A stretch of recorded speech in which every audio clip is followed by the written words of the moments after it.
শম্পার সংসারে আমি শম্পা সবাইকে আরও একবার স্বাগত জানাই। যে যেখান থেকে আমার ভিডিওটা দেখছেন আশা করছি আল্লাহর রহমতে সবাই ভালো এবং সুস্থ আছেন। আলহামদুলিল্লাহ, আমিও আমার পরিবার নিয়ে ভালো আছি।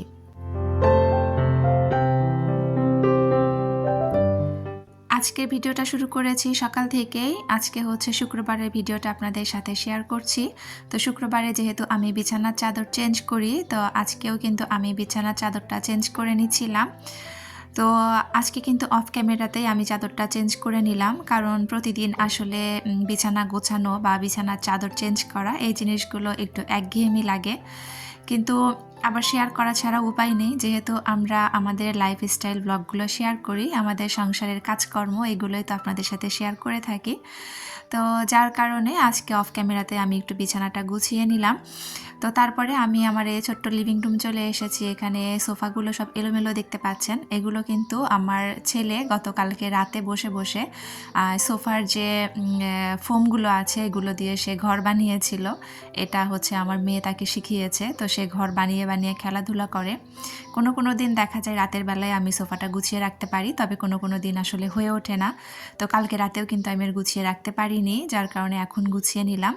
আর এই যে কম্বলগুলো দেখছেন, এগুলো কিন্তু আমার বাড়তি কম্বল ছিল। শীতের মধ্যে যখন বেশি ঠান্ডা পড়েছিল, ওই সময় কিন্তু আমি ডাবল করে যে লেপ কম্বল গায়ে দিতাম ওইগুলো এভাবে রেখে দিয়েছি। তো ওইগুলো আজকে রোদ দিয়ে তুলে ফেলবো, যেহেতু শীত আর নেই। তো ওইগুলো কিন্তু আমি ছাদে দিয়ে এসেছি। আর আজকে হচ্ছে আপনাদের সাথে আমি সেই ভাইরাল পেশোয়ারি বিফটা শেয়ার করব। তো আমি যদিও অনেকটা লেট করে ফেলেছি এটা রান্না করতে, তবে অনেক দিন থেকেই চাচ্ছিলাম যে এটা একটু আমি ট্রাই করে দেখব যে আসলে ওই জিনিসটা খেতে কেমন। বিশেষ করে আমার বড় মেয়েটা খুব চাচ্ছিল এটা আমি যাতে রান্না করে ওদেরকে খাওয়াই। তো আজকে ভাবলাম যে শুক্রবারের দিনটা একটু স্পেশালভাবে সবার সাথে একটা স্পেশাল রান্না হচ্ছে সবাইকে খাওয়াই আর কি। তো এখানে আমি হচ্ছে এই পেশোয়ারি বিফের জন্য যা যা লাগে সব নিয়ে নিয়েছি। এখানে কয়েকটা আলু, রসুন, গোটা রসুন উপরের যে মোটা চামড়া আছে ওটা ছিলে নিয়েছি, 3টা টমেটো নিয়েছি, আর 5-6টা বড় মাঝারি সাইজের হচ্ছে পেঁয়াজ আর কি ছিলে নিয়েছি, আর একটু আদা কেটে নিয়েছি, সাথে ছিল 2টা বোম্বাই মরিচ আর 1 চামচের মতো গোলমরিচ। আর মাংসের পিসগুলো কিন্তু আমি বড়ই রেখেছি, বাজার থেকে যেরকম এনেছিল আমি কিন্তু ওই সাইজটা আর পিস করিনি, ওই সাইজেই রেখেছি আর কি। কারণ আমি দেখেছি যে পেশোয়ারি বিফে হচ্ছে ওই বিফের পিসগুলো একটু বড় থাকে। যেহেতু নতুন একটা রেসিপি ট্রাই করছিলাম, আর এটা হচ্ছে আমাদের দেশের কোনো রেসিপি না, যার কারণে কিন্তু আমি বেশ কয়েকটা চ্যানেল একটু ঘাটাঘাটি করেছি। আমি আসলে চাচ্ছিলাম যে কোনটা আসলে বেশি ভালো লাগবে, ওই রকম দেখে আমি কয়েকটা রেসিপি দেখেছি। তবে সত্যি কথা বলতে একজন এক রকমভাবে রেসিপিটা শেয়ার করেছেন। কেউ বলেছেন ঘি দিয়ে এই মাংসটাকে ভেজে তারপরে রান্না করতে হয়, এই মাংস রান্নার প্রধান উপাদানটা নাকি ঘি। আবার অনেকেই বলেন যে এই মাংসতে ঘি, সয়াবিন তেল কোনো কিছুই ব্যবহার করতে হয় না, ইভেন কোনো মশলাই লাগে না। তো যাই হোক, যেহেতু প্রথমবার ট্রাই করছি, তো আমি চাচ্ছিলাম যে একটু আমার মনের মতো যেটা হয় সেরকম একটা রেসিপি আমি খুঁজছিলাম। খুঁজতে খুঁজতে এই একটা আপুর চ্যানেলে আমি এই রেসিপিটা পেয়েছি। তো ভাবলাম যে সেটাই রান্না করে ফেলি। আর এই উপাদানগুলো সবই আমার ঘরে ছিল। যেহেতু আমরা বাঙালি, সব কিছুতে যদি একটু ঝাল ঝাল ব্যাপার না থাকে খেতে কিন্তু ভালো লাগবে না। আর তারপরে হচ্ছে আমরা আলু লাভার, মাংসের মধ্যে আলু না দিলেও খালি খালি লাগবে। সব কিছু মিলিয়ে এই রেসিপিটা আমার কাছে পারফেক্ট মনে হয়েছে বলে আমি এটাই ট্রাই করছিলাম। তো যাই হোক, সেটাই আপনাদের সাথে শেয়ার করছি। আর আপনারা কারা কারা রেসিপিটা অলরেডি ট্রাই করেছেন বা খেয়ে দেখেছেন, কেমন লেগেছে আমাকে একটু কমেন্ট করে জানাতে পারেন। তো আমি কিন্তু ভীষণ ভয়ে ভয়ে মাংসটা রান্না করছিলাম, কারণ এই টাইপের রেসিপি তো আসলে কখনো আমরা খাইনি। কেমন হবে খুব একটা টেনশন কাজ করছিল। তো যাই হোক, এখানে আমি সব কিছু কিন্তু মাংসর সাথে সুন্দরভাবে সাজিয়ে নিয়েছি, আলু, রসুন, তারপরে টমেটো। আর এখানে আমি 2টা বোম্বাই মরিচ দিয়েছি। যে আপুটার রেসিপি আমি দেখেছি, আপু কিন্তু 4টা বোম্বাই মরিচ ব্যবহার করেছিলেন। আপু কিন্তু বলেছিলেন যে 4টা মরিচ দিলেও মরিচের ঝাল নাকি বের হবে না, শুধুমাত্র ফ্লেভারটা আসবে। প্রথম কথা হচ্ছে আমার কাছে মরিচ 2টাই ছিল, আর 4টাও যদি থাকতো আমি 4টা দিতাম না, আমি 2টাই দিতাম। কারণ আমার কাছে মনে হচ্ছিল যে মাংসটার সাথে মরিচটা গলে যেয়ে ঝালের পরিমাণটা অনেকটা বেড়ে যেতে পারে। সে ভয়ে কিন্তু আমি 2টা মরিচই দিয়েছি, এবং আমার ধারণাটাই সত্যি হয়েছে। ঝাল কিন্তু বেশ মোটামুটি বেশ ভালোই ঝাল হয়েছিল। যদি আমি এখানে 4টা মরিচ দিতাম তাহলে কিন্তু মাংসটা মোটামুটি আমরা হয়তো খেতেই পারতাম না। তো যাই হোক, এখন আমি সুন্দর করে ঘি দিয়ে বেশ কিছুক্ষণ একটু নাড়াচাড়া করে নিব, মানে একটু কষিয়ে নিব 1-1.5 মিনিটের মতো আর কি। ওই আপুকে আসলে ওই আপুর যেভাবে আমি প্রসেসটা দেখেছিলাম আমি ঠিক ওইভাবেই করার চেষ্টা করেছি এবং মশলার পরিমাণগুলো কিন্তু আমি ঠিক ওই রকমই দেওয়ার চেষ্টা করেছি। শুধুমাত্র মরিচটা আমি এখানে 2টা ব্যবহার করেছি, তাছাড়া কিন্তু সবই আমি একই পরিমাণেই নিয়েছি। উনি হচ্ছে 1 কেজি গরুর মাংস দিয়ে রান্না দেখিয়েছিলেন। আমার এখানেও কিন্তু মোটামুটি 1 কেজির হয়তো একটু বেশি হতে পারে এরকম মাংস আছে। তো আমি সুন্দরভাবে কিন্তু ঘি দিয়ে সবগুলো মাংস সুন্দর করে নাড়াচাড়া করে নিচ্ছিলাম। আর আমি ইচ্ছা করে একটু হাঁড়িটা ছোট নিয়েছি, কারণ বেশি মাংস কম হাঁড়িতে মানে ছোট হাঁড়িতে রান্না করলে কিন্তু মাংস তাড়াতাড়ি সিদ্ধ হয়। আর এই মাংসটা রান্না করতে কিন্তু অনেক লম্বা সময়ের দরকার। মোটামুটি ওই আপু বলেছিলেন 2 থেকে আড়াই ঘন্টা টাইম লাগে এই রান্নাটা করতে। তো আমি কিন্তু ঠিক 2-2.5 ঘন্টা ঘড়ি ধরেই রান্না করেছি। তো এখানে আমি মাংসটা নাড়াচাড়া করে দিয়ে গরম পানি বসিয়ে রেখেছিলাম। তো গরম পানিগুলো পরিমাণ মতো দিয়ে দিলাম, কারণ এখানে কিন্তু আর পরবর্তীতে পানি অ্যাড করা যাবে না। মানে একেবারে আন্দাজ করে পানি দিয়ে দিতে হবে, যাতে করে ওই পানিতেই মাংসটা সিদ্ধ হয়, আবার গ্রেভিটাও থাকে। আর এই যে দেখেন চুলার আঁচটা কিন্তু আমি এখন যতটা দেখতে পাচ্ছেন, পরবর্তীতে কিন্তু আমি একদম মাঝখানের যে আগুনটা থাকে ওইটা শুধুমাত্র রেখেছিলাম, মানে এতটা লো হিটে আমি রেখেছিলাম। তো এটা কিন্তু 1 ঘন্টা পর আপনাদের সাথে আমি শেয়ার করছি। 1 ঘন্টা পরের লুক হচ্ছে এটা। তো আপুদের কাছে আমার সরল মনের একটা প্রশ্ন করছি, যদি কারো জানা থাকে উত্তরটা দিবেন।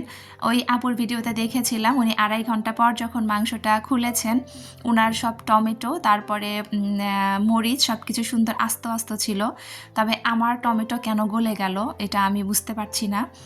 আমি কি আসলে নাড়াচাড়া বেশি করে ফেলেছি কিনা, মানে আমার কাছে মনে হচ্ছিল যদি মাংসটা উপর নিচ না করে দেই তাহলে হয়তো মাংসের মধ্যে ওই মরিচের ঝালটুকুও ঢুকবে না। সেই ভয়ে আমি একটু পরপর নাড়াচাড়া করছিলাম। তো হতে পারে ওই জন্য গলে গিয়েছে, না আদৌ কী হয়েছে আমি জানি না। তবে আপু যখন ঢাকনাটা খুলেছিলেন, আপুর টমেটো তারপরে সব কিছু সুন্দরভাবে আস্ত আস্ত ছিল, দেখে আমার ভালো লেগেছিল। এখানে আমার ছেলে মেয়ে একটু কোরআন পড়ছে, তো আপনাদের সাথে একটু শেয়ার করছিলাম। আমার ছোট মেয়ের সাথে আমার বাবাটা কোরআন পড়ছিল। আশা করছি আপনারা শুনবেন, শুনে আমাকে জানাবেন আপনাদের কাছে কেমন লেগেছে।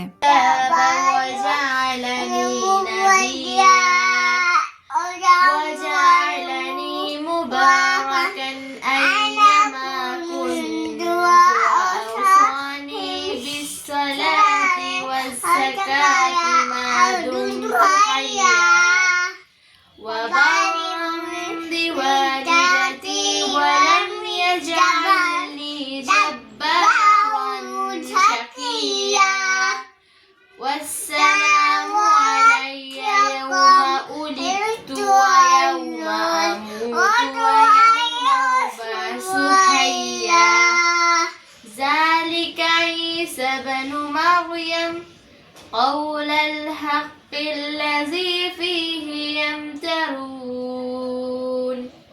ما كان لله أن يتخذ من ولد سبحانه إذا قضى أمرا فإنما يقول له كن فيكون।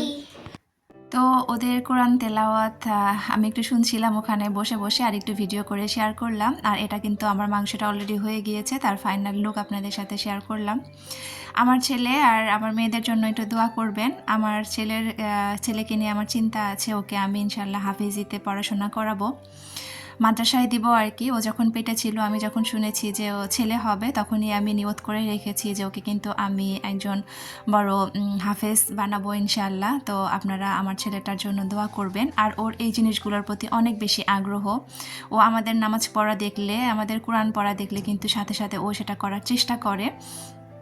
ওর অনেক আগে থেকে এই ব্যাপারগুলোতে অনেক আগ্রহ, এবং ওর বয়স কিন্তু এখনও 2.5 বছর হয়নি। তারপরে আলহামদুলিল্লাহ আমার ছেলে সূরা ইখলাস, সূরা কাউসার, তারপরে রাতে ঘুমানোর দোয়া, সূরা ফাতিহার অনেকটা অংশ সে বলতে পারে। এবং এই যে আমার মেয়ে যে সূরা মারিয়ামটা তেলাওয়াত করছিল সেও কিন্তু সাথে সাথে সুন্দরভাবে অনেকটা আয়ত্ত করে ফেলেছে আলহামদুলিল্লাহ। তো আমার ছেলেটার জন্য সবাই একটু দোয়া করবেন।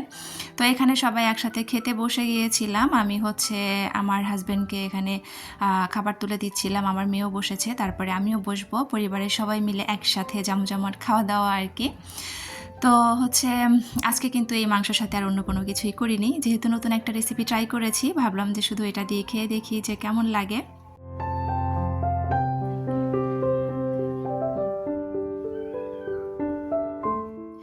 সত্যি কথা বলতে কি, এই রান্নাটা খাওয়ার পরে আমার কাছে মনে হয়েছে কি যে আমাদের দেশি খাবারের উপরে আসলে কোনো খাবার হয় না। যথেষ্ট পরিমাণে মজা হয়েছিল। তবে আমরা যেহেতু বাঙালি, আমরা একটু ঝাল মশলা দিয়ে খেতেই বেশি পছন্দ করি। তো আমার হাজব্যান্ড কি বলছিল খেয়ে সেটা একটু শুনুন। কেমন হয়েছে বলো এখন? মাশাআল্লাহ, অনেক স্বাদ হয়েছে, ধন্যবাদ। অনেক সুন্দর হয়েছে।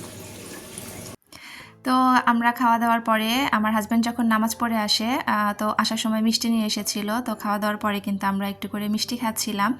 তো যাই হোক, যেটা বলছিলাম আর কি, আমরা যেহেতু অতিরিক্ত তেল মশলার খাবার খেয়ে অভ্যস্ত, তো আমার কাছে মনে হয়েছে যে মাংসটা হচ্ছে আমরা যেভাবে গরুর মাংস কষিয়ে মশলা দিয়ে রান্না করে খাই বা আলু দিয়ে ঝোল করে খাই, সেটার টেস্টের সাথে আসলে এটা কিছুই না। এটাও যথেষ্ট পরিমাণ খেতে মজা। তবে ওই যে বললাম, যেহেতু আমরা বাঙালি, আমরা তো আর এই টাইপের ঝাল কম দিয়ে বা মশলা ছাড়া খাবার খেতে অভ্যস্ত না।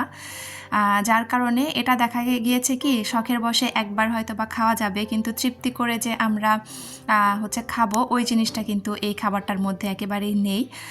তবে হচ্ছে আমার ছোটো মেয়েটা খুব এনজয় করেছে, যেহেতু ও একেবারে ঝাল খেতে পারে না। তো এখানে আমার বাবাটা বসে মিষ্টি খাচ্ছিল, আর তারা বাবা ছেলে কিন্তু বিকালের দিকে একটু ঘুরতে বের হয়েছিল, সেটা একটু ভিডিও করে রেখেছি। তো আপনাদের সাথে কথা বলতে বলতে ভিডিও শেষ পর্যায়ে চলে এসেছি।